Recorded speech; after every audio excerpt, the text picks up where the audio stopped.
YG와 JYP의 책걸상.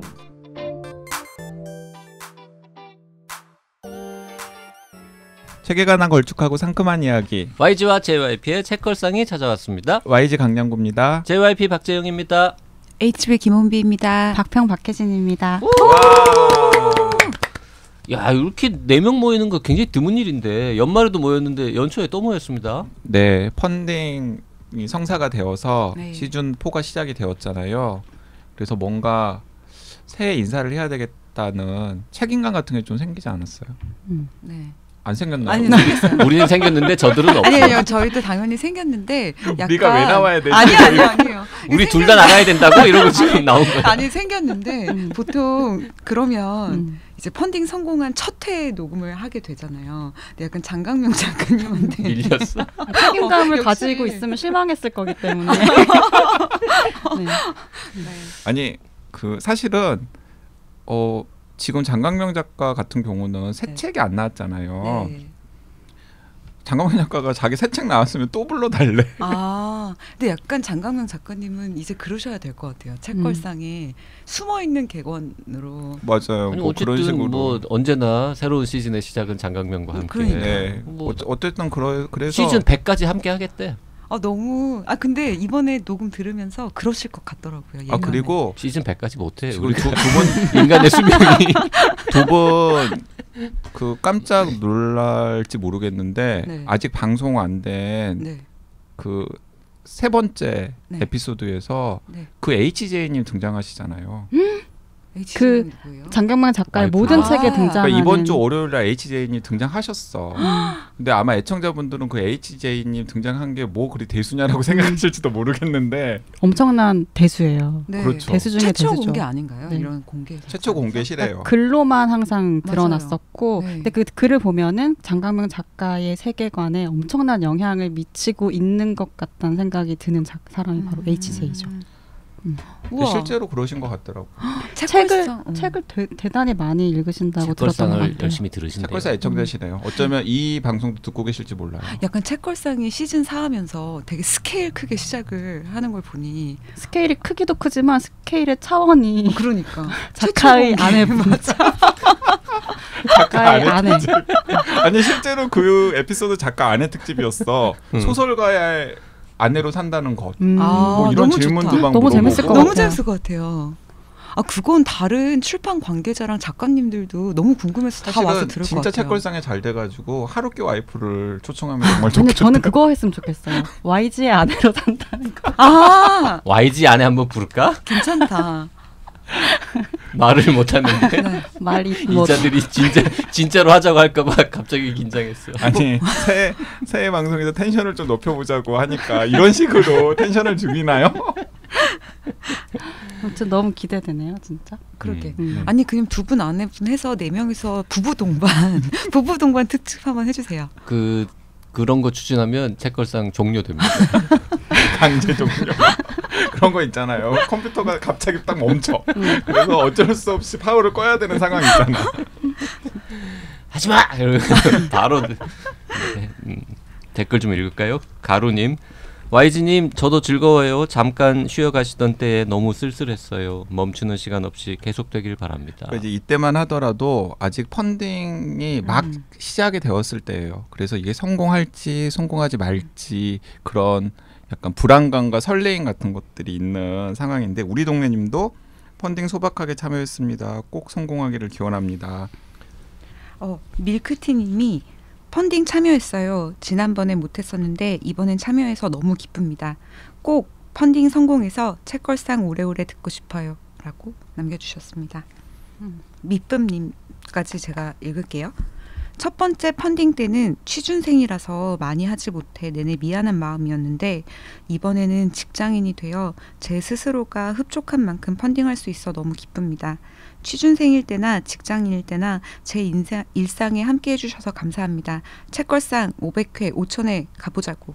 네. 뭐 500회는 뭐 좀 있으면 해요. 저 이 댓글 보고 약간 눈물 났었잖아요. 나도 눈물 났잖아. 네, 취준생이었다가 네. 그 약간 눈물 깨는 댓글 바로 나갑니다. 점핑 고원님 헉 토트백 왜 이렇게 보여? 수납력 장난 아니네. 아 정말 저거 받고 싶은데 아 어떡해.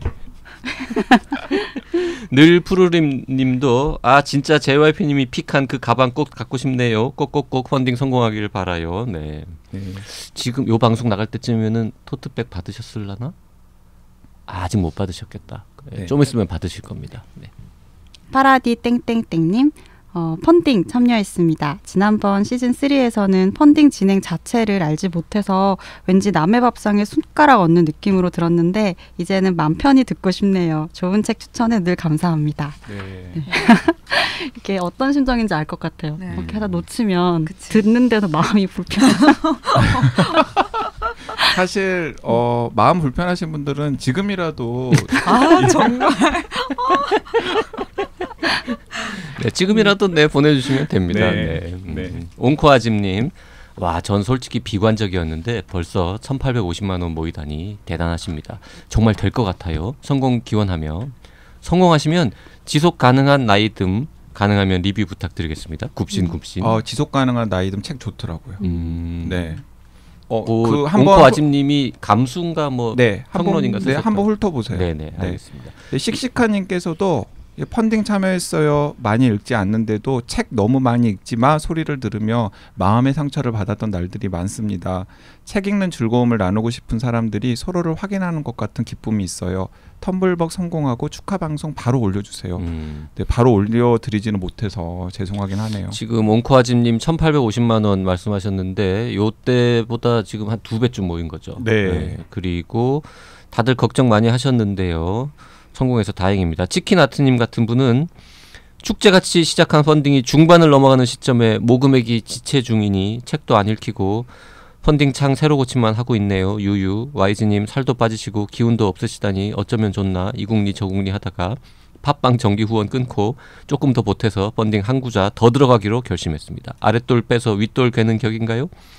펀딩 성공이 우선이니 다른 정기 후원자님들도 할부를 일시불로 바꾸시길 조심스레 제안합니다. 펀딩을 축제로 끝내봅시다. YG님 힘내세요. 근데 실제로 제가 펀딩 기간에 3kg가 빠졌어요. 뭐 딴 일 있었겠지. 공교롭게 공교롭게. 밥을 덜 먹었나 보지.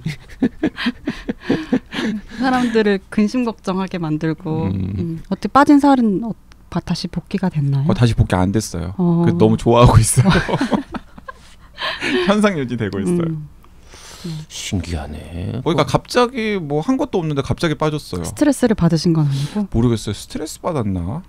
그때 막 그 두 분은 모를 텐데 JYP가 들들 복귀는 했거든요.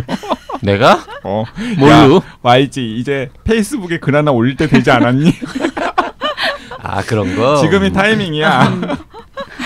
사실 YG의 어떤 그 영향력 요거를 제가 요번에 난생 처음 확인했습니다.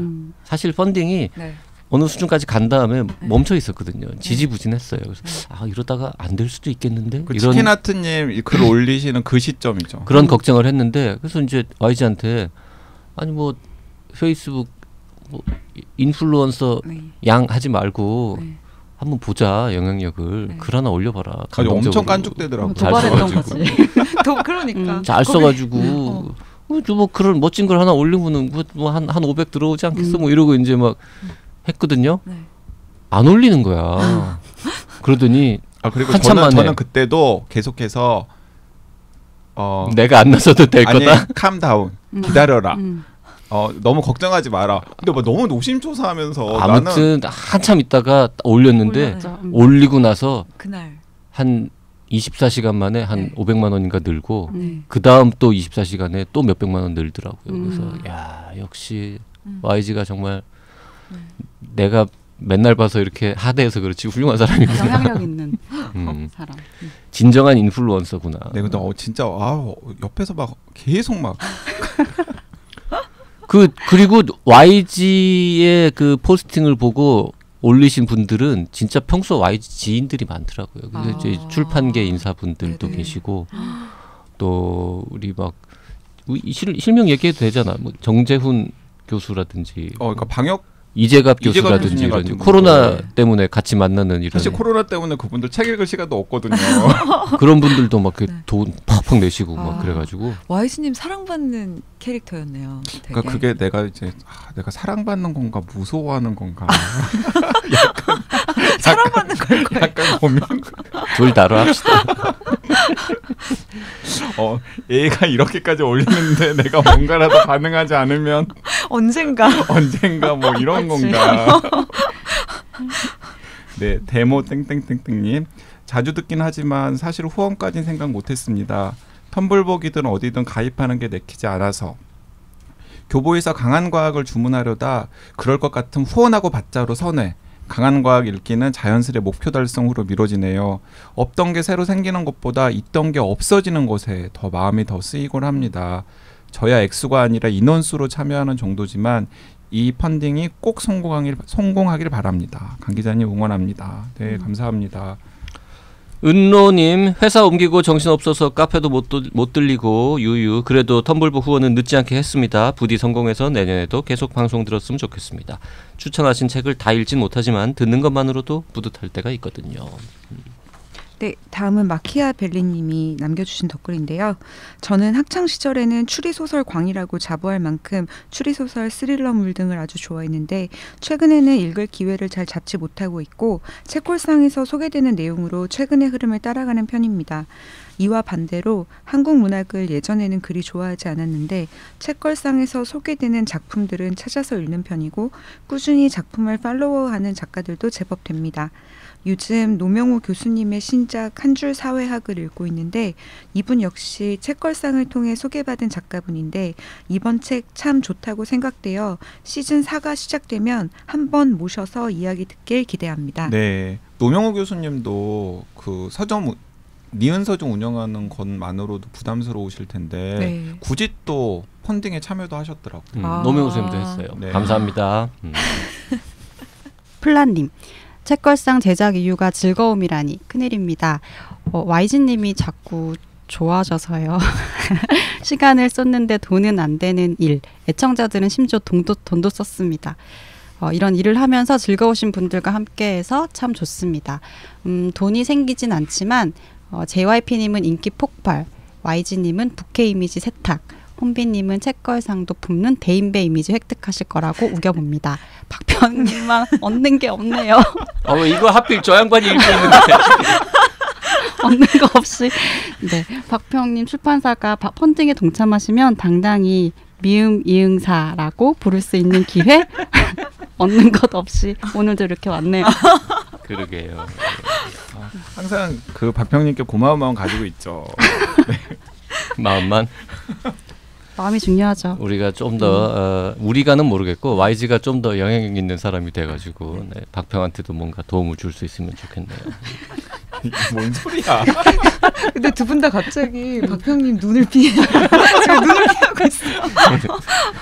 눈을 못 마주치겠네. 눈을 못 마주치겠네. 자, 저희가 이제 이번에는 뭘 할 거냐 하면 사실 작년에 그 펀딩에 눈이 멀어가지고 해마다 했던 연말 특집 결산 올해 가장 훌륭했던 책 이런 거를 이제 못하고 넘어가지 않았겠습니까? 그러니까 연말 연초에 보통 했었는데 그래서 지금 좀 늦었지만 2021년에 우리가 읽은 책들 중에서 요거 진짜 좋았다. 그거를 이제 각자 한 3권씩 들고 와서 얘기를 좀 나눠보려고 합니다. 우리가 뭐 딱히 그렇게 하자라고 룰을 정한 건 아닌데 다들 알아서 그동안 방송에서 본격적으로 다루지 않은 책 그리고 2021년에 새로 나온 책 네, 그 두 가지 조건에 맞춰가지고 괜찮은 것들을 3권씩 가져오신 것 같아요. 네, 그런데 가져온 책들이 너무 다들 생소해요.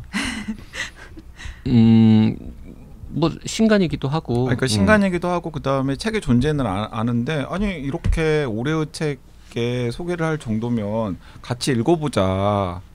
뭐 이 책 좋았다 이런 이야기를 단톡방 같은 할 곳에서 법도 한데 할 법도 한데 전혀 서로 얘기하지 않은 소통의 부재인 것인지 아니면 무슨 왜 그렇게 좋은데 책걸상에서 다뤄보자고 얘기는 안 했는지 뭐 그런 것도 나중에 이제 얘기를 해보고요. 일단 지금 4명이 3권씩 들고 왔으니까 이제 12권 아닙니까? 12권을 소개하는데 이거 뭐 한 30-40분에 할 수 있는 일은 아니라서 오늘부터 시작해서 3회에 걸쳐서 회당 한 4편씩 네, 4권씩 소개하는 걸로 이렇게 진행을 해보겠습니다. 뭐 자연스럽게 각자 한 권씩 딱 던져서 한 회 마무리하고 다음번 그리고 그 다음번에 똑같은 방식으로 진행하면 될 것 같아요. 자, 무한도전에서는 언제나 이제 박명수 씨부터 시작을 하는데 우리 책걸상에서는 누구부터 보통 하죠? 박평님부터 하죠. 박평님부터 할까요? 네, 박평님. 얻는 것 없는 얻는 것 없는 제가 먼저 하도록 하겠습니다. 박평님이 먼저 참 좋았던 책 2021년에 기가 막혔던 책 하나 던져보십시오. 네. 아니 보통 그 한 해의 좋은 책들 결산을 하면 그 마지막에 나오는 그러니까 한 해의 끝에 나오는 책들은 주로 제외가 돼요. 그럴 수밖에 없죠. 그 맞아요. 이제 보통 가을 이후에 나오는 책들은 이제 나와서 사람들이 많이 읽기에도 시간이 좀 부족하고 뭐 이런저런 이유들이 있어서 배제가 되는데 제가 들고 온 책은 연말에 나왔던 책이 있기도 해요. 그리고 좀 꼭 소개하고 싶은 작가이기도 했어요. 김현우라는 작가가 쓴 에세이예요. 말하자면 네, 독서 에세이인데 타인을 듣는 시간이라는 에세이이고 김현우 작가님은 말씀하신 것처럼 EBS PD가 본업이라는 말이 맞는지는 모르겠지만 어쨌든 오랫동안 이 직업을 갖고 있고 그리고 번역을 오래 하셨어요. 그래서 저랑은 조금 특별한 인연이 있는데 저만 특별한 인연인데 제가 믿음사회에 입사해서 처음으로 만들었던 책이 브래드쇼 가족 변주곡이라는 외국 소설이었어요. 근데 그 소설의 번역가가 바로 이 김현우 선생님이었어요. 그래서 저한테는 어떻게 보면 첫 번째 저자 혹은 뭐 같이 작업을 할 첫 번째 번역자니까 그런 분이었는데 그때는 잘 몰랐던 거죠. 이분이 어떤 분이신지.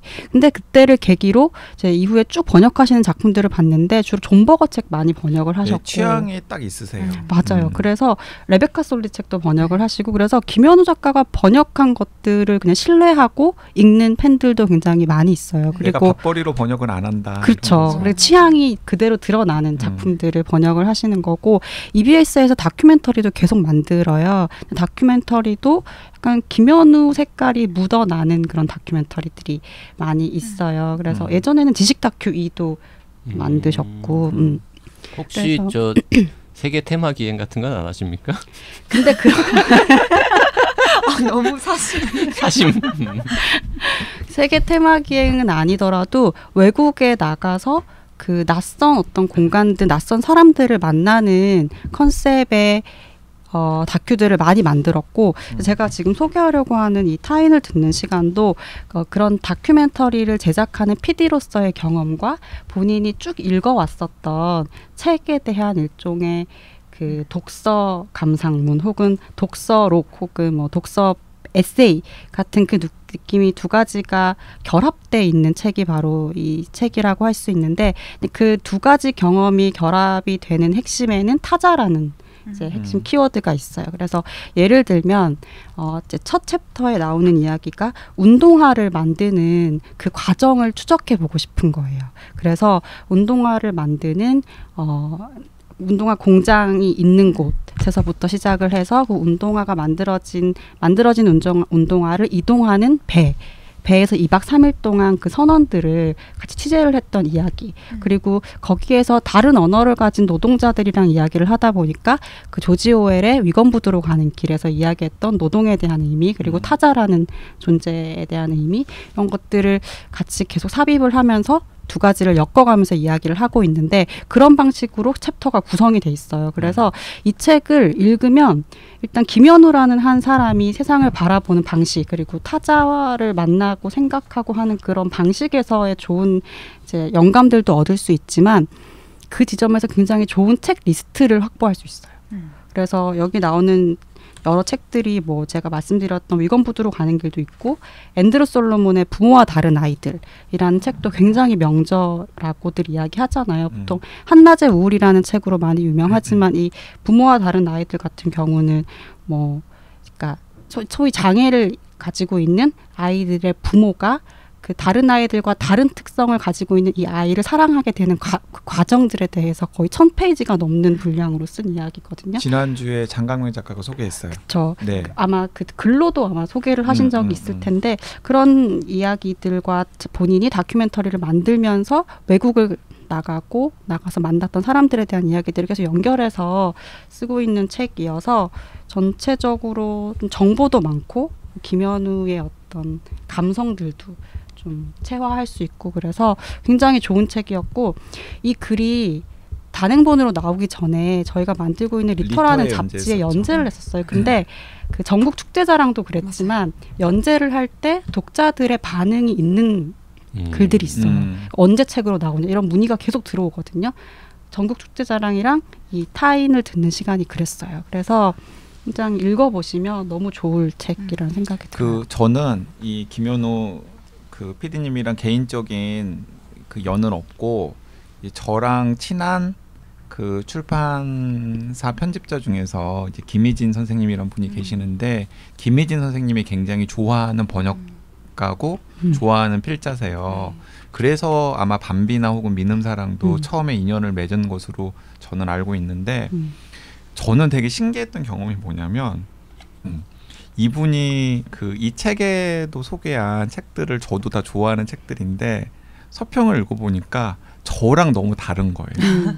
네. 저랑 너무 다르다. 다른 점에서 그 약간 다른 점에 강조점을 두고 그 제가 그냥 스쳐 지나가는 대목을 되게 이분은 뭔가 부각을 시키고 이런 것들이 제 입장에서는 굉장히 흥미로웠어요. 아 이게 PD와 기자의 차이인가? 라는 생각도 들고 네 그리고 또 보면은 저랑 확실히 이제 감성이 좀 다른 분이거든요. 예, 그래서 그런 것들이 저는 재밌어서 오히려 그 책들에 대한 뭐 요약이라든지 이런 걸 기대하고 책을 펼치시기보다는 김현우라는 작가가 책이나 아니면 작가 겸 PD가 책이나 혹은 자신의 취재 경험을 토대로 쓴 생각을 엿보는 차원에서 접근해 보면 괜찮은 독서 경험이 되지 않을까라는 생각이 듭니다. 저 같은 경우는 김현우 작가님을 어떻게 알았냐면 왜 보통 번역가의 팬은 많이 없잖아요. 그러니까 특정 번역가의 팬이다. 근데 팬덤이 있더라고요. 김현우 번역가님을 너무 좋아하는 팬덤이 있어서 아 되게 정말 번역도 잘하시고 좋으신가 보다 하고 이제 작품 목록을 봤는데 아 정말 좋은 책들을 많이 하셨다라고 해서 이제 알게 됐다가 이번에 리터의 전국 축제자랑이랑 이제 연재 시기가 겹쳤었잖아요. 근데 너무 좋은 거예요 글이.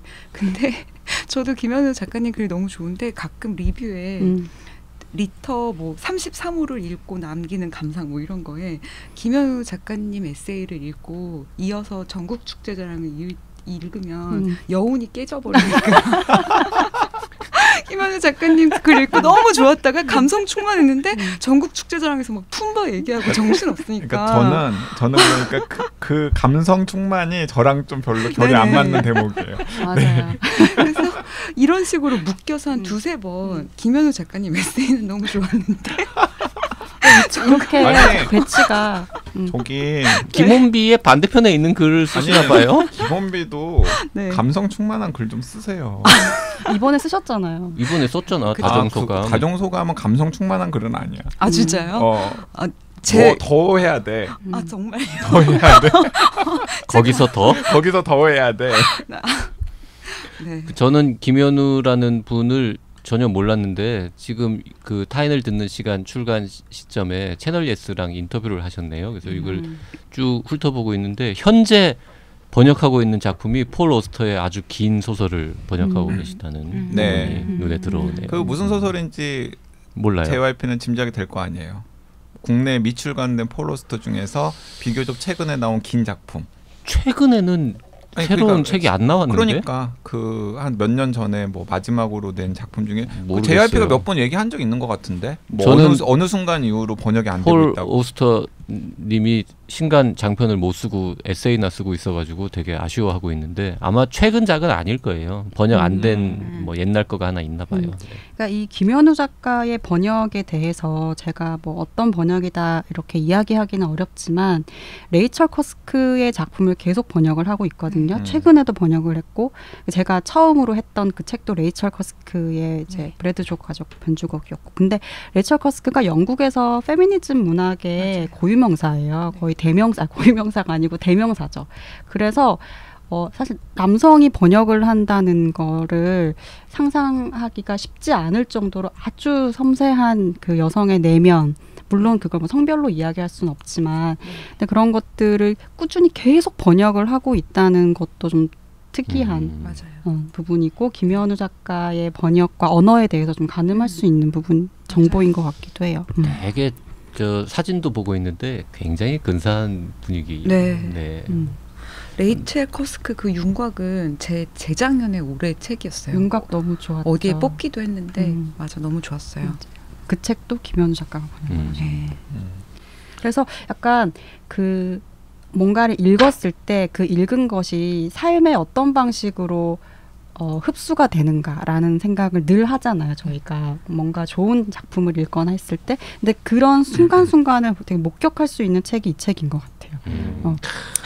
삶의 어떤 적재적소에 어떤 책이 불려 나와서 그 책으로 이야기를 대신하고 그리고 다큐멘터리 작가이기 때문에 사실 편집이 있지만 뭔가 타인의 삶을 그대로 이렇게 지켜보잖아요. 근데 그 지켜보는 시선이 주는 또 약간 힐링 같은 것도 있고 좋은 책입니다.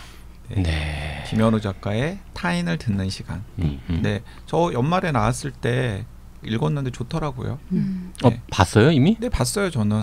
저 되게 부지런한 사람이에요. 아 정말 부지런하다.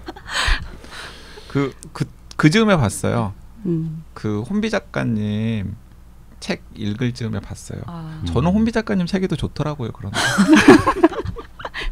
저는 오늘 감성 쪽으로 좀 분발해야 되겠다. 어쩌다 보니까 김현우 감성 대 김혼비 감성 갑자기 둘 다 감성인데 그 애청자분들께서도 그 책걸상 애청자분들이야 김혼비 작가 팬들이 더 많을 테니까 읽고 그래 뭐 김현우 작가 또 한번 읽어보자. 그리고 감성 어느 쪽 감성이 더 선호 감성인지. 뭔가 여운이 좀 필요하시면 저는 그냥 하는 말이 아니라 김혼비는 여운이 없어? 오늘 약간 큰 작가 김원비 매기는 아니요. 아니 얻는 것도 없는데 잃는 것까지 있으면 안 되는데 많이 잃고 가겠네요. 근데 저도 김현우 작가님 글 너무 좋아해가지고 네. YG가 이번에는 하나 투척해 볼까요? 저는 그 혼비 작가님께 할 말이 있는 책이죠. 뭐지? 제가 이 책 해보자고 책걸상에서 해보자고 너무 좋았다고 이야기했는데 혼비 작가님 저는 이러한 이유로 그런 책 싫습니다라고 이야기를 해서 그런 책이 있어요? 네 있어요. 그리고 나서 그 책 대신에 그 시크를 소개를 했죠. 맞아요. 네. 그 제가 상반기에 읽은 뭐 에세이 혹은 인문사회학 책 중에서 제일 오래 기억이 남는 책은 디디에 에리봉이라고 하는 프랑스의 저널리스트 출신의 사회학자가 쓴 랭스로 되돌아가다 라는 책인데 또 그 랭스로 되돌아가다가 나오고 나서 딱 강남구에 강한각이 나왔거든요. 뭔 관계가? 문학과 지성사에서 같은 출판사에서 이거는 관계 있죠. 네, 그래서 이렇게 약간 홍보도 좀 같이 되고 그랬었던 책인데 죄송합니다. 근데 제가 나중에 읽었는데 너무 좋더라고요 책이. 그러니까 내가 지난번에 한번 얘기를 하지 않았어요? 그러니까 제가 이거 해보자고 했는데 해보자고 단톡방에서도 이야기하고 그 얼굴 보고도 이야기를 했는데 단칼에 왜냐면 제가 에리봉이 싫다는 거였잖아요. 그러니까 혼비님이 그런 책 주제는 내 전문인데 아니야 하고 딱 그러고 그리고 이제 시크를 우리한테 들이밀었잖아. 왜냐면 그러니까 우리가 사실 할 말이 없잖아. 그래 대작가 김혼비가 디디에 에리봉의 랭스로 되돌아가던 아니고 시크랬는데 그래 시크 읽어야지. 이유가 있었어요. 그러니까 디디에 에리봉을 사실 저도 좋아하는 게 디디에 에리봉의 전작이 이제 미셸 푸코 전기가 이제 나왔는데 그러니까 이제 정확하게 말하면 그 디디에 에리봉이 쓴 미셸 푸코 평전이 네. 시각과 언어사라고 하는 출판사에서 90년대 초반에 나왔어요. 서울대학교 불문과의 박정자 선생님이라는 분의 번역으로. 근데 이제 그 책이 같은 분이 번역을 다시 수정을 네. 해가지고 그 태아 씨가 일하던 출판사에서 재출간이 되었거든요. 네, 네. 근데 이제 재출간 되면서 분량도 늘어나고 맞아요. 꽤 여러 가지 것들이 많이 이제 개정 중보가 되었더라고요. 네. 태아가 너무 좋다고 해서 나와서 이제 읽었을 때 진짜 좋았어요. 이게 미셸 푸코 되게 동성애 시절 너무 힘들었고 동성애로서 받았던 고통 이런 것들이 이제 디디에 에리봉도 이제 동성애자니까 네. 이제 그 시각으로 해서 너무 좋았는데 YG님이 말했을 때 왜 제가 이렇게 얘기했거든요. 아 만약에 이런 주제로 이왕 할 거면 백인 남성보다는 백인 동성애자 남성보다는 흑인 여성의 책을 더 하고 싶다. 백인 남성의 책을 요새 내가 읽고 싶지가 않다. 내가 이렇게 얘기했던 것 같아요. 그렇죠? 네. 그러면서 이제 시크를 했죠. 네, 그래서 저는 뭔가 어쨌든 몇 대 맞은 거죠. 싸대기를 몇 대 맞은 거지 그냥. 그치, 내가 흑인 여성 뭐 이렇게 얘기하는데 뭐라고 하겠어요. 그렇죠? 그런데 저는 일단 저자에 대한 약간 무한 애정이 있거든요. 그 디디에 에리봉에 대해서 이제 어떤 그 옛날 감성이 있는데 제가 96년에 대학 입학하자마자 읽었던 책 중에 하나가 네. 당시에 나왔던 디디에 에리봉의 미셸 푸코 평전이었어요. 2권짜리. 네. 근데 그걸 읽고서 나는 디디에 에리봉처럼 돼야겠다. 이게 뭐 저널리스트가 되어야겠다라는 생각이 있었던 건 아니지만은 네. 어쨌든 디디에 에리봉 같은 글을 쓸 수 있는 사람이 되어야겠다. 그래서 나에게 저널리스트로서의 약간 롤모델이나 작가로서의 롤모델 중에 한 명이 그 디디에 에리봉이었던 거예요. 네. 그래서 디디에 에리봉에 대한 일단 개인적인 맞아요. 그런 게 네. 있었는데 근데 제가 큰 착각을 하고 있었던 게 뭐냐면 이 디디에 에리봉이 이미 20대 후반에 뭐 우리가 아는 유명한 미셸 푸코를 포함한 유명한 프랑스 철학자 피에르 부르디에 맞아요. 이런 사람들이랑 그러니까 피에르 부르디에랑은 얼마나 가까운 관계냐면 이런 관계예요. 그러니까 그 피에르 부르디에가 이 르 누벨 옵세르바테르라고 하는 프랑스의 유명한 잡지가 있는데 그 잡지랑은 인터뷰를 안 하는 걸로 유명했어요. 근데 그 잡지 편집장이랑 너무 약간 편집장을 너무 싫어해가지고 네네. 내가 저 인간이라는 잡지랑은 절대로 인터뷰를 안 한다. 그런데 이 에리봉이 처음에 리베라시옹이라는 직장에서 입사를 했는데 거기서 약간 왕따 같은 걸 많이 당했나 봐요. 그래가지고 되게 이제 힘들게 일을 하고 있는 걸 알고 있는 상황에서 이 르 누벨 옵세르바테르 편집장이 에리봉한테 제안을 한 거예요. 뭐라고 제안을 했냐면 너 우리 잡지로 옮겨라. 대신 조건이 있다. 너 부르디에랑 친하지? 네가 우리 잡지로 옮기는 조건으로 부르디에랑 우리 잡지 인터뷰를 성사시키게 해줘. 그러면 내가 너 옮기는 것도 오케이 하고 그리고 우리 잡지에서 안정적으로 계속 월급 받으면서 글 쓸 수 있게 서포트 해줄게. 그래서 이 에리봉은 자기가 친한 부르디에가 이 잡지 너무나 싫어하는 걸 알잖아요. 네. 그런데도 이제 이 잡지에서 이렇게 얘기를 하는데 선생님 어떻게 하라고 했더니 부르디에가 뭐라고 얘기했냐면 에휴 살긴 살아야지. 내가 인터뷰해 줄게. 그러면 너 옮기면 2년은 버틸 수 있을 거야. 네. 그러니까 이런 정도로 부르디에가 해줄 정도로 실제로 그래서 부르디에가 그 인터뷰를 해줬대요. 그러니까 그럴 정도로 막 약간 많은 기라성 같은 철학자나 사회학자들로부터 원로 철학자나 사회학자들로부터 신뢰를 받는 그런 사람이라는 걸 내가 알고 있어가지고 되게 어떻게 생각했었냐면 부잣집 출신에 맞아요. 약간 그 명문 고등학교 명문 대학을 나온 그 프랑스 지식계 인싸 중에 인싸라고 생각을 했었는데 알고 봤더니 그 파리 근교의 되게 가난한 동네에 노동계급 출신이었고 그다음에 그 동네를 떠난 이유도 그 동네에서 본인의 동성애 정체성이 혹시 발각이 되어가지고 엄청난 핍박을 받는 게 무서워서 그리고 또 아버지와의 관계가 너무나 안 좋아가지고 이제 그 동네를 떠났더라고요. 그 동네 이름이 랭스예요. 그래서 이제 랭스로 되돌아가다는 아버지가 죽었다라는 소식을 어머니한테 듣고 나서 거의 20년 만에 그 동네를 다시 찾아간 거예요. 그런데 이제 그러면서 그 동네에서 10대, 20대 초반까지 경험했던 것들이 자기는 그토록 살아가면서 거의 60 될 때까지 살아가면서 거기서 10대 그리고 20대 초반까지 만들어졌던 여러 가지 정체성을 떨쳐버리려고 노력을 했는데 그게 사실은 자기를 규정하는 뼈대였다라는 사실을 다시 깨닫는 거예요. 그래서 뭐 노동 계급의 정체성 그리고 동성애자로서의 정체성 그리고 또 뭐 살아가면서 생기는 다양한 정체성들이 있잖아요. 그런 정체성들이 자신의 삶 속에서 어떤 식으로 충돌하고 어떤 식으로 결합되는지를 자서전 형식으로 이게 회고해 본 책이 이제 랭스로 되돌아가던 책이거든요. 그래서 스토리텔링도 너무나 재밌고, 그러니까 저는 이제 디디에 에리봉이라는 인물에 대해서 관심이 있었기 때문에 더 재밌었는데 그렇지 않다고 하더라도 이 자서전적인 스토리텔링을 따라가는 것 자체도 너무나 재밌고 그 사이사이에 비하인드 스토리가 엄청 많은 거예요. 짐작컨대 엄청난 수다쟁이일 것 같아요. 네.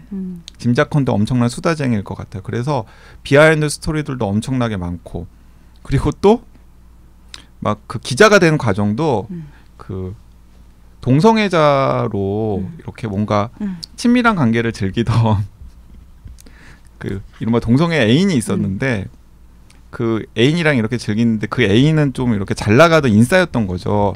그래서 나 근데 지금 직장도 못 잡으면 다시 내 고향으로 돌아가야 될지도 몰라 그랬더니 그래 그러면 내 친구 누가 어느 직장에 있으니까 그 직장에 글을 쓸 수 있도록 소개를 시켜줄게. 그게 리베라숑인 거예요. 사실 뭐 그런 이야기들까지 등등등.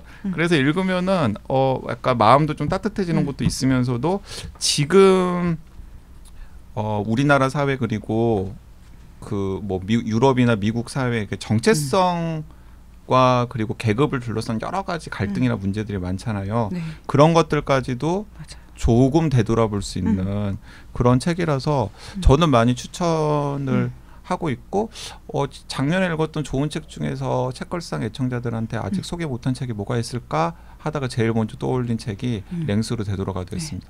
비록 혼비님한테는 까였지만 근데 정말 이 책 너무 좋아서 읽으면서 반성했어요. 이거 책걸상에서 했으면 좋았을 텐데. 그 미셸 푸코도 너무 좋은데 미셸 푸코라는 한 사람을 그렇게까지 깊이 들어가고 다각도로 볼 수 있는 그 디디에 에리봉이 자기 자신의 이야기에 대해서 쓰니까 이건 약간 너무 훌륭한 거예요.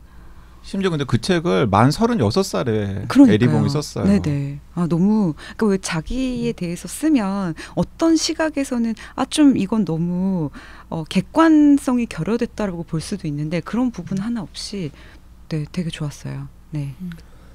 네. 이런 식으로 하면은 우리가 이제 3편이 아니라 한 7편 정도 만들어야 되거든요. 네.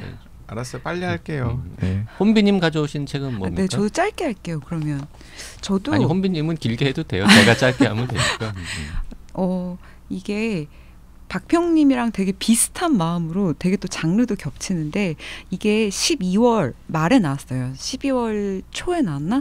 어쨌든 이게 연말에 나온 책이어서 올해의 책으로 사람들이 많이 회자되지 않는 어떤 약간 시기상으로 그런 게 있었고 이것도 독서 에세이인데 이수은 작가님이 쓴 평균의 마음이라는 책이에요. 평균의 마음. 네. 저기 어디 무슨 뭐 나라 경제? 네네. 거기에 서평 쓰신 그 네, 책이군요. 네네. 그리고 네. 실례지만 이 책이 시급합니다. 맞아요. 그 책의 전작이. 저자시죠? 네네. 그래서 이 책은 사실 제가 서평도 썼고 교보문고에서 이제 올해의 책 한 권을 뽑아달라고 했을 때도 제가 뽑기도 했는데 사실 저는 약간 책에 대한 책을 그렇게까지 좋아하는 편은 아니거든요. 근데 이수은 작가님 전작인 실례지만 이 책이 시급합니다가 너무 재밌었어요.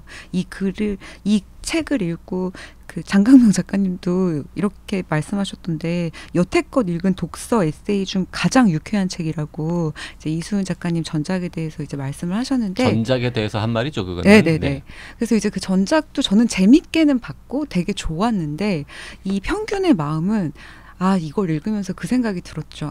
사실 이렇게까지 깊이 있게 밀고 들어가시고 싶으셨을 텐데 약간 전작은 좀 트렌디한 그리고 좀 더 약간 대중의 시선에 맞추느라고 이제 많이 아끼셨겠구나라는 생각이 들었는데 평균의 마음은 전작보다 이 책들에 대해서, 그러니까 고전에 대해서 쓴 독서 에세이거든요. 거의 호메로스 혹은 플라톤의 국가부터 뭐 스콧 피츠제럴드라든지 도스토옙스키까지 이제 책들을 쭉 썼는데 훨씬 깊고 오가는 그 학문의 뭐 철학부터 과학까지 이 레퍼런스의 그 범위도 굉장히 넓고 게다가 되게 단단하고 그리고 독서 에세이 특히 도스토옙스키라든지 피츠제럴드 같이 워낙 유명한 작가들은 제가 그 책들을 다 읽지 않았어도 어떤 책들의 레퍼런스로라든지 아니면 어떤 그런 그러니까 책에 대한 책에서 어떤 작가인지 이미 알고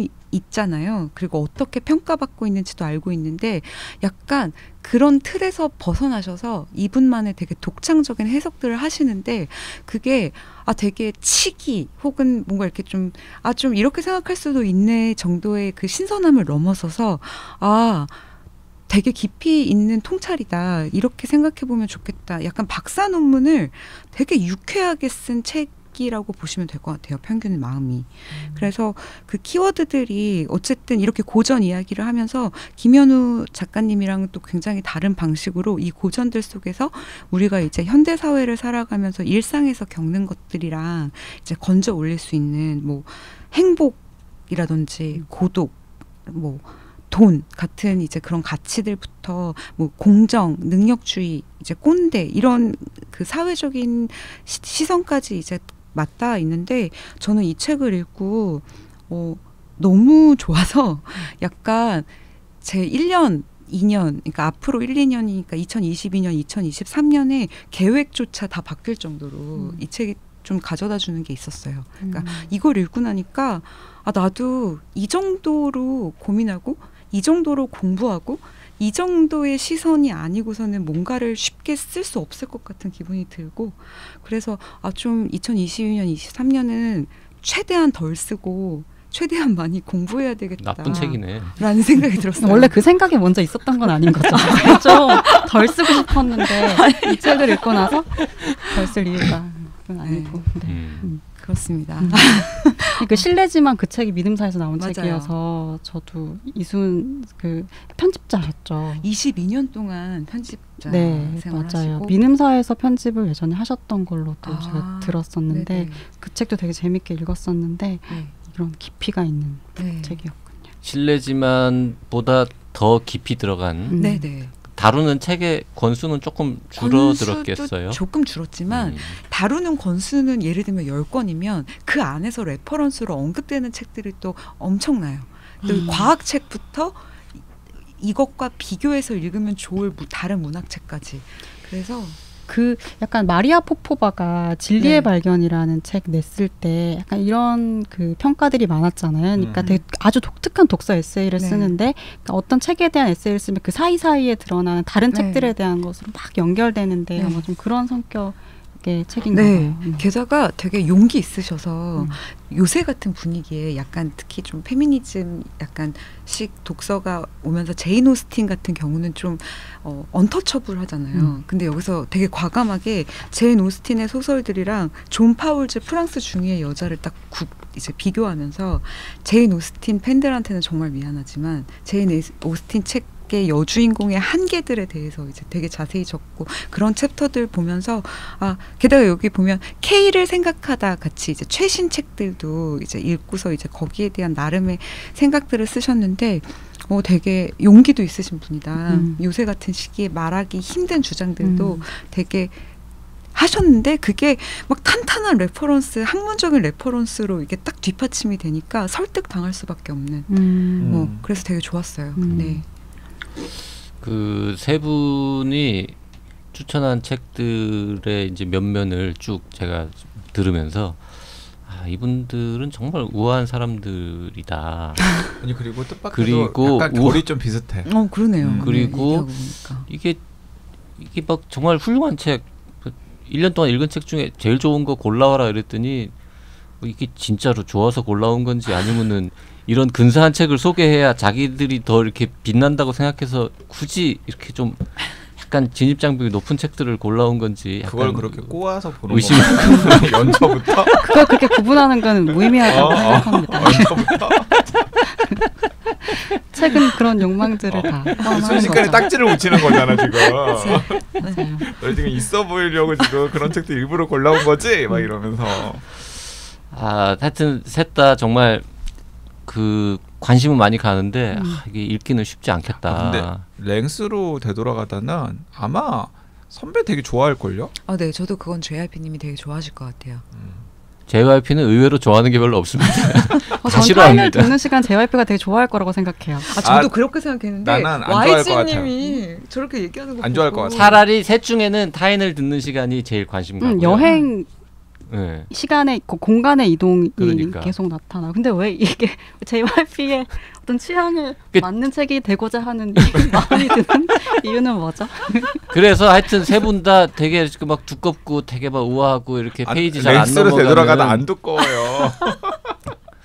그것도 그래도 한 300쪽 가까이 되잖아요. 300쪽은 넘죠. 네. 하여튼 그래서 저는 지금 그나마 가져온 세 권 중에서도 제일 얇은 거. 네. 요거는 이거 민음 사건에 이 띵 시리즈 있잖아요. 음식 그거 에세이. 하려고 그거 하려고 그러죠. 띵 시리즈가 이제 몇 권 나왔죠? 이제 10권 나왔나요? 저 모릅니다. 세미콜론이라서 네, 세미콜론이라서. 그러니까 그게 민음사 책이라기보다는 민음사 안에 있는 여러 임프린트 중에서 하여튼 굳이 따지면 사이언스 북스래요. 근데 지금 박평님 되게 선궜어. 딴 회사라고? 아이고 어쨌든 그 신사동 거기서 일할 거 맞아요. 아니에요? 맞아요. 같은 건물에서. 그러니까 모른다고요. 띵이 모를 수도 있잖아요. 띵이 몇 건까지 나왔는지. 우리 회사 아닙니다.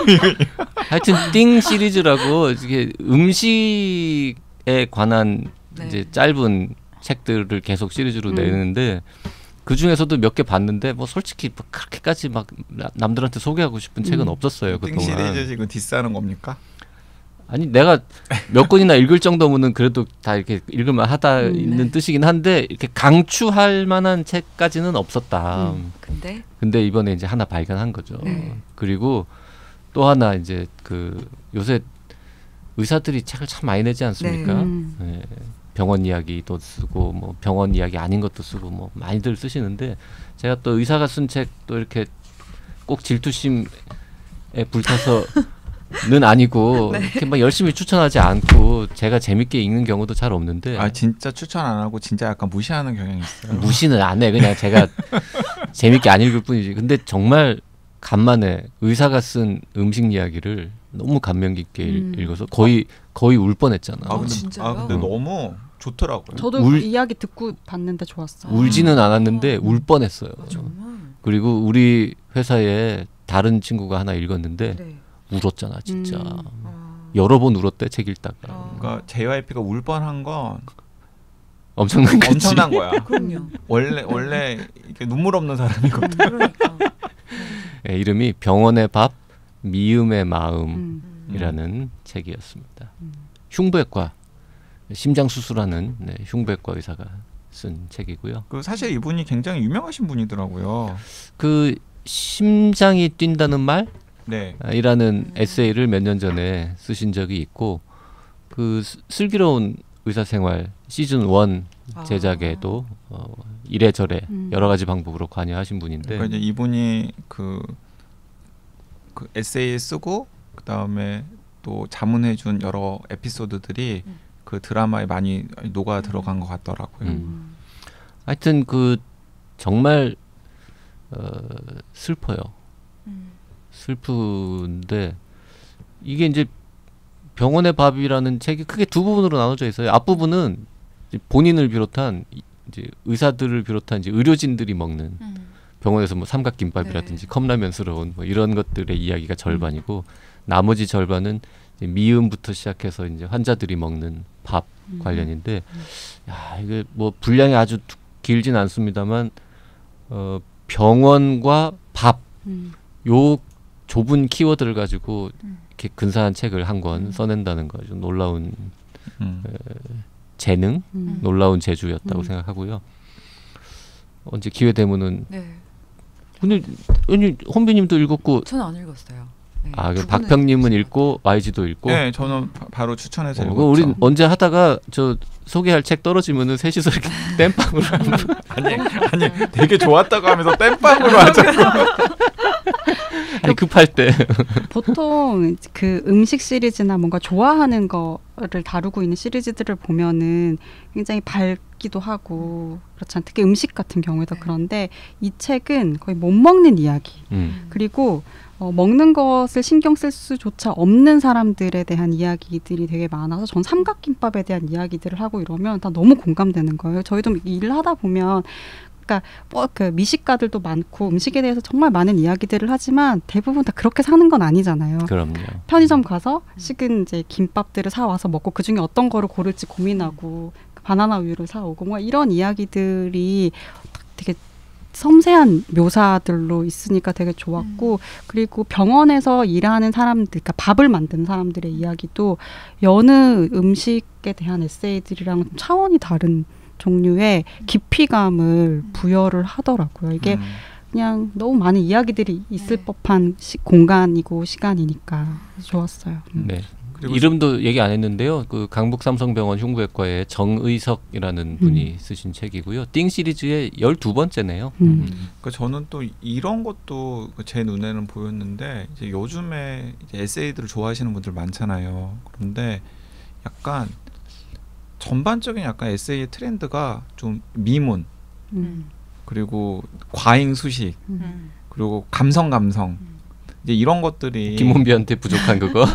과잉 수식은 제가 과잉 수식은 좀 하나 하는 것 같아요. 아니 감성. 감성 좀 부족해요. 네, 감성 이제 이런 게 그 좀 에세이 트렌드인 것 같아요. 근데 이제 그런 게 트렌드가 될 수밖에 없는 게 그런 에세이들이 잘 팔리니까. 시장에서 또 많이 호응을 받는데 근데 반면에 이 미음의 마음 병원의 밥 이 정희석 선생의 그 에세이는 전혀 그런 건 없어요. 네.